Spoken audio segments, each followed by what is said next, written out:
Hi friends, this topic I'm dedicating to my Malayali friends in the sense because this time this movie it's about Uriyadi 2.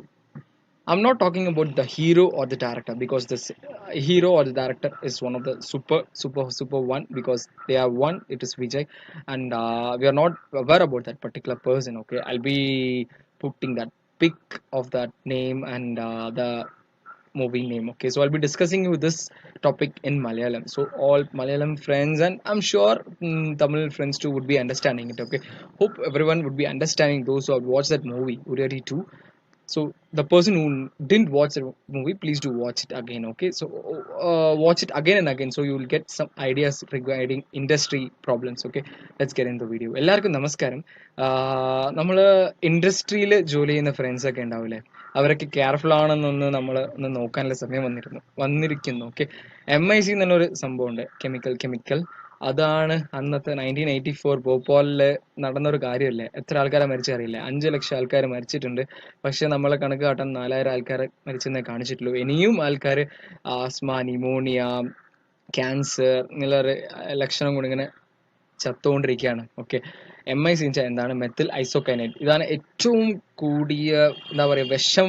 ഈ air പൊല്യൂഷനിൽ കൂടെ നമ്മളെ attack ചെയ്യുന്ന ഒരു സംഭവമാണ് MIC. ഈ MIC ഉപയോഗിച്ചിട്ട് അവർ എങ്ങനെയാണ് ഇത്ര ആൾക്കാരെ ഇതാക്കിയത്, എങ്ങനെയാണ് ഈ ഇൻഡസ്ട്രിയിൽ നടക്കുന്ന ഓരോരോ ഭവിഷ്യത്തുകളാണ് ഈ ഉരേഡി 2 ബ്യൂട്ടിഫുൾ ആയിട്ട് എടുത്ത് കാണിച്ചത്. ഒരു ഡയറക്ടറായിട്ട് ഹീറോ ആയിട്ട് അഭിനയിച്ചത്.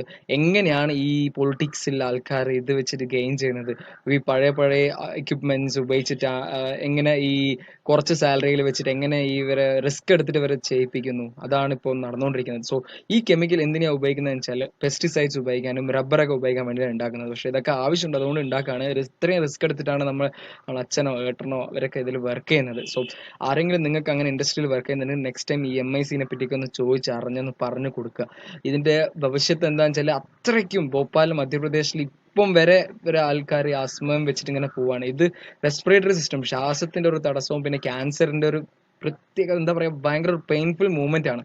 സോ ആരെങ്കിലും ഇത് ഈ സംഭവം ഭോപ്പാലിലേക്ക് നമുക്ക് തിരിച്ചു പോകാൻ പറ്റില്ല. എന്താ അന്ന് 1984 33 ഇയേഴ്സ് ബാക്കിൽ എന്താ സംഭവിച്ചത് നമുക്ക് കാണാൻ പറ്റില്ല. പക്ഷെ Uriyadi 2 ഈ മൂവി നിങ്ങളൊന്ന് പോയി കണ്ടോക്കൂ. കണ്ടാൽ നിങ്ങൾക്ക് മനസ്സിലാവും എത്ര ഇൻഡസ്ട്രിയിൽ എത്ര ആൾക്കാർ എങ്ങനെ കഷ്ടപ്പെട്ട് വർക്ക് ചെയ്യുന്നുണ്ടെന്ന്. സോ ഈ വീഡിയോ ഒന്ന് മാക്സിമം ഒന്ന് ഷെയർ ചെയ്യുക. സോ നമ്മൾ വർക്ക് ചെയ്യുന്ന ഇൻഡസ്ട്രി ഫ്രണ്ട്സിനൊക്കെ ഒരു കെയർഫുൾ ആയിക്കോട്ടെ. അവരെ മാനേജേഴ്സിൻ്റെ അടുത്ത് ഒന്നും സംസാരിക്കാൻ പറ്റില്ല, അത്രയ്ക്കും പൊളിറ്റിക്സ് ഇൻവോൾവ് ആണ് ഇതിൽ. പൊളിറ്റിക്സ് അല്ല, ഇന്റർനാഷണൽ കിങ്സ് ഒക്കെ ഇൻവോൾവ് ആണ്. സോ അതിനു വേണ്ടിയാണ്.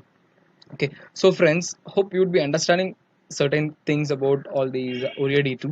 And I just love all these type of movies. People must watch these movies because since it is not a Vijay or Ajit or big star, people are not watching it out. So people, please do watch these videos so that you would be knowing about it. So next time your kid or your brother or your father who works there, you can care them, right? So I just thought to share this video in the sense that you would be careful. Okay, so keep on supporting me. Have a nice day. Thank you. Please share it.